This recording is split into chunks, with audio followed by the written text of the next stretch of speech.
Selamat siang, salam sejahtera. Saya Karina Paramita, absen 32, kelas 11 MIA 2, kelompok 3 akan melanjutkan presentasi. Selanjutnya yaitu Kabinet Sukiman Suwirjo. Kabinet Sukiman Suwirjo merupakan kabinet kedua setelah penghapusan RIS atau Republik Indonesia Serikat.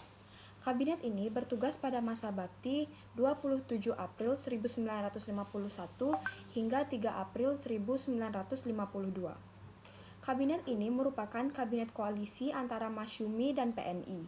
Masyumi merupakan organisasi yang dibentuk oleh Jepang dalam upaya mereka untuk mengendalikan umat Islam di Indonesia.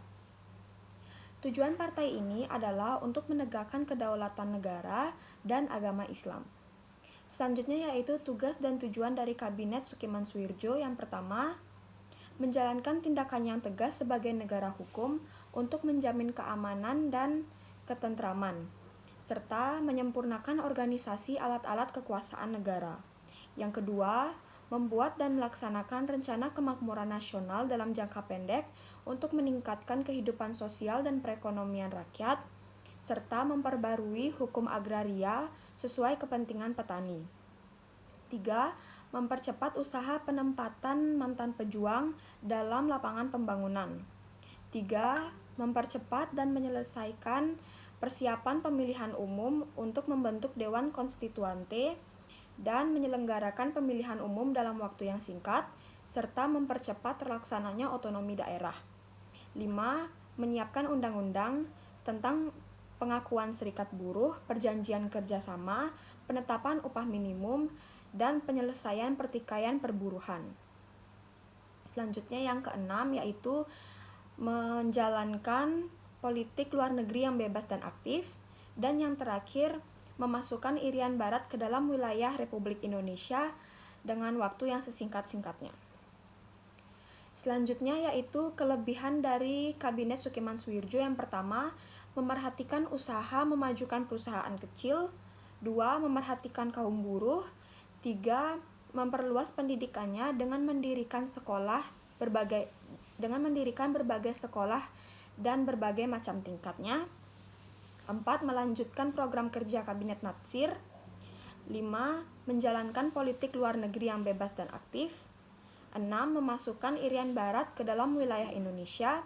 7. Mempercepat persiapan pemilihan umum. 8. Mengusahakan kemakmuran rakyat secepatnya. 9. Memperbarui hukum agraria agar sesuai dengan kepentingan petani.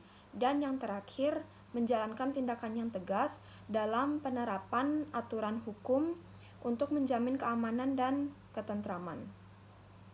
Kekurangan dari kabinet ini yang pertama, adanya pertukaran nota keuangan. 2. Adanya krisis moral. 3. Masalah Irian Barat belum juga teratasi. 4. Hubungan Sukiman dengan militer kurang baik. Selanjutnya yaitu Kabinet Wilopo. Kabinet Wilopo merupakan kabinet ketiga setelah penghapusan RIS. Kabinet ini bertugas pada masa bakti 3 April 1952 hingga 30 Juli 1953. Tugas dan tujuan dari kabinet ini yang pertama, mempersiapkan dan melaksanakan pemilihan umum. Yang kedua, berupaya untuk mengembalikan Irian Barat agar kembali menjadi bagian dari Republik Indonesia. Yang kedua, meningkatkan keamanan dan kesejahteraan. 4. Memperbarui bidang pendidikan dan pengajaran. Dan yang terakhir, melaksanakan politik yang bebas dan aktif. Kelebihan dari kabinet ini yang pertama, melakukan pemilu. 2. Memperketat impor. 3. Memperkenalkan konsep balance budget. 4. Rasionalisasi melalui modernisasi dan pengurangan personil. 5. Menekan pengeluaran pemerintah. Selanjutnya kekurangan dari kabinet ini yang pertama, adanya krisis ekonomi. 2. Terjadi defisit kas negara. 3. Munculnya gerakan separatisme dan sikap provinsialisme yang mengancam keutuhan bangsa. 4. Munculnya sentimen kedaerahan diakibatkan ketidakpuasan terhadap pemerintah. 5. Terjadi peristiwa 17 Oktober 1952 yakni konflik dalam tubuh TNI Angkatan Darat, dan yang terakhir terjadi peristiwa Tanjung Morawa. Selanjutnya yaitu Kabinet Ali Sastroamidjojo I.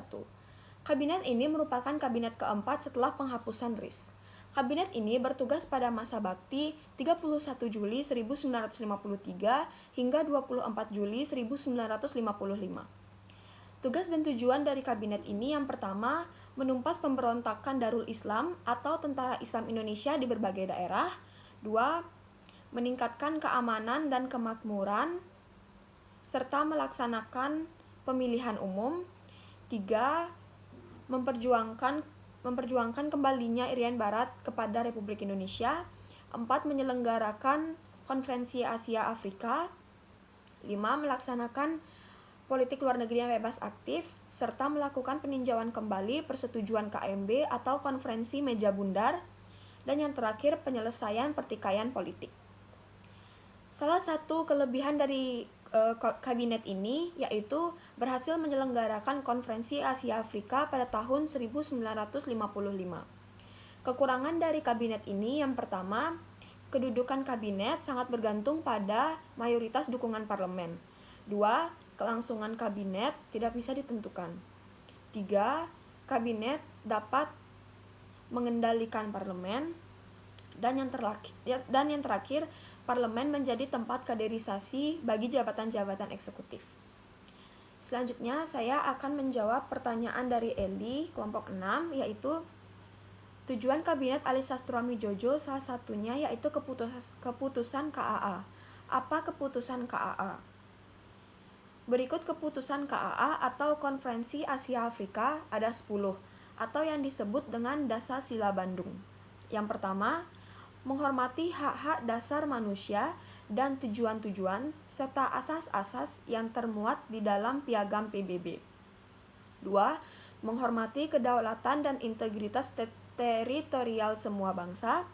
3. Mengakui persamaan semua suku bangsa dan persamaan semua bangsa, besar maupun kecil. Yang keempat, tidak melakukan intervensi atau campur tangan dalam soalan-soalan dalam negeri negara lain. 5. Menghormati hak-hak setiap bangsa untuk mempertahankan diri secara sendirian ataupun kolektif yang sesuai dengan Piagam PBB. Yang keenam, tidak menggunakan peraturan-peraturan dari pertahanan kolektif untuk bertindak bagi kepentingan khusus dari salah satu negara besar dan tidak melakukannya terhadap negara lain. 7. Tidak melakukan tindakan-tindakan ataupun ancaman agresi maupun penggunaan kekerasan terhadap integritas wilayah maupun kemerdekaan politik suatu negara. 8. Menyelesaikan segala perselisihan internasional dengan jalan damai, seperti perundingan, persetujuan, arbitrasi, ataupun cara damai lainnya, menurut pilihan pihak-pihak yang bersangkutan sesuai dengan Piagam PBB. Yang ke-9, memajukan kepentingan bersama dan kerjasama. Dan yang terakhir, menghormati hukum dan kewajiban-kewajiban internasional. Sekian presentasi dari saya, terima kasih, salam sejahtera.